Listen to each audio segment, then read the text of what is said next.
Hello दोस्तों, welcome back in my new video. Guys, आज का वीडियो का टॉपिक है कि कैसे आप लोग अपने कंप्यूटर या फिर लैपटॉप से एप्सन का स्कैनर एंड ड्राइवर का वर्जन एंड डाउनलोड कर सकते हो, वो भी फ्री में। और ख़ास बात, मैं जो तरीका बताने वाला हूँ उससे आप जिस जिस वर्जन का चाहे उसका मॉडल डाउनलोड कर सकते हो। खासकर 3100 का जो मॉडल है वो डाउनलोड कर सकते हो। पहले हमें गूगल क्रोम का ब्राउज़र ओपन कर लेना होगा।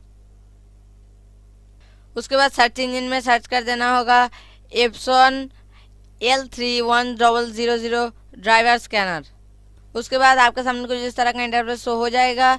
धीरे धीरे आपको नीचे आना है और आप देख सकते हो यहाँ पर जो लिंक है Epson L100 driver download links with installation guys. Simply उस पर क्लिक कर देने के बाद आपके सामने कुछ इस तरह का न्यू एक इंटरफेस ओपन हो जाएगा। धीरे धीरे स्क्रॉल करना और आप देख सकते हो यहाँ पर बहुत सारा वर्जन है। हमें यहाँ पर वेब इंस्टॉलर पे क्लिक कर देना हो। उसके बाद आपके सामने कुछ इस तरह का इंटरफेस हो जाएगा। ऑल प्रोडक्ट्स पे क्लिक कर देना। और गाइस, आप देख सकते हो यहाँ पर बहुत सारा ए से लेके जेड तक अल्फ़ाबेट से आप यहाँ पर स्क्रॉल करके धीरे धीरे सर्च कर सकते हो। उसमें से बहुत बहुत देर होगी। मैं एक आसान तरीका बताता हूँ। सिंपली एल पे क्लिक करना और आप देख सकते हो एल का जो सारा मॉडल है यहाँ पर आ चुका है।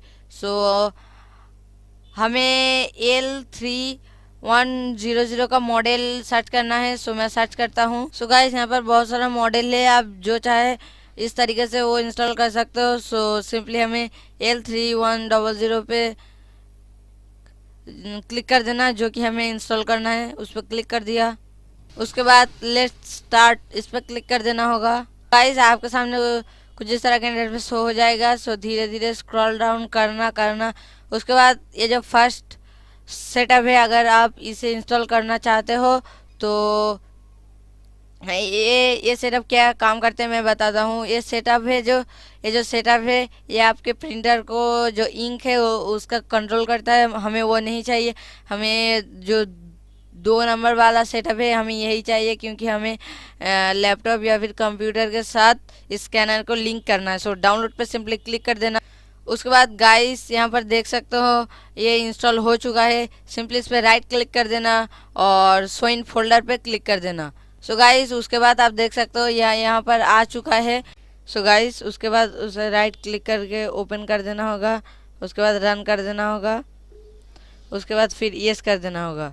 गाइस, उसके बाद वो धीरे धीरे इंस्टॉल हो जाएगा। आप देख सकते हो आपके सामने कुछ इस तरह का इंटरफेस हो जाएगा। उसके बाद आई एग्री दिस एग्रीमेंट। उसके बाद नेक्स्ट। आप चाहे तो ये एग्रीमेंट पढ़ भी सकते हो। मेरे सलाह लो तो पढ़ना ही बेकार है। उसके बाद नेक्स्ट। उसके बाद इसको सिलेक्ट कर लेना होगा 2 नंबर में जो ऑप्शन है। उसके बाद फिर नेक्स्ट। उसके बाद गाइस से धीरे धीरे चेकिंग सॉफ्टवेयर अपडेट्स, मतलब कुछ अपडेट्स चेक कर रहा है। मैं वीडियो को थोड़ा स्किप कर देता हूँ क्योंकि बहुत देर लगेगा। गाइस, उसके बाद सिंपली क्लोज पे क्लिक कर देना। उसके बाद ये 3 चीज़ आपको डाउनलोड करने के लिए कहेगा। Event manager, Epson scan smart और एप्सन फोटो प्लस। मैं इसे अनटिक कर देता हूँ। आपको अगर चाहिए एप्सन इवेंट मैनेजर आप इंस्टॉल कर सकते हो। मेरी सलाह लो तो करना ही बेकार है। इंस्टॉल 2 आइटम्स पर क्लिक कर देना। गाइस, इंस्टॉल होने में बहुत देर लगेगी, इसलिए मैं वीडियो को थोड़ा स्किप कर रहा हूँ। उसके बाद गाइस, इसके बीच में एक पॉपअप आएगा। उसे फिर से ओके कर देना होगा और फिर से इंस्टॉल स्टार्ट। गाइस, उसके बाद इंस्टॉलेशन जो जब कंप्लीट हो जाएगा उसके बाद एक पॉपअप आएगा। सिंपली उस पर ओके कर देना और उसके बाद सॉफ्टवेयर अपडेट्स के लिए चेक होगा। गाइस, सिंपली इंस्टॉल होने के बाद उसे एग्जिस्ट कर देना होगा और यस कर देना होगा। गाइस, उसके बाद हम लोग चेक कर लेते हैं वो प्रॉपरली वर्क कर रहा है कि नहीं। उसके बाद राइट क्लिक करना, उसे ओपन कर देना। गाइस, उसके बाद आपके सामने कुछ इस तरह का इंटरफेस हो जाएगा। प्रीव्यू पे क्लिक कर देना। यहाँ पर थोड़ा सा प्रोसेसिंग होगा। गाइस, आफ्टर प्रोसेसिंग यहाँ पर ये पेज आ जाएगा जो कि मैंने प्रिंटर पे डाला हुआ है। उसके बाद एक कर्सर से उसे क्रॉप करके यहाँ पर स्कैन कर सकते हो और उसे प्रिंट कर सकते हो। सो गाइस आज का वीडियो बस इतना ही था। वीडियो को अच्छा लगे तो लाइक कर देना, चैनल को सब्सक्राइब कर देना और बाजू में बेल आइकन को ऑल पे सेट कर देना। सो मिलते हैं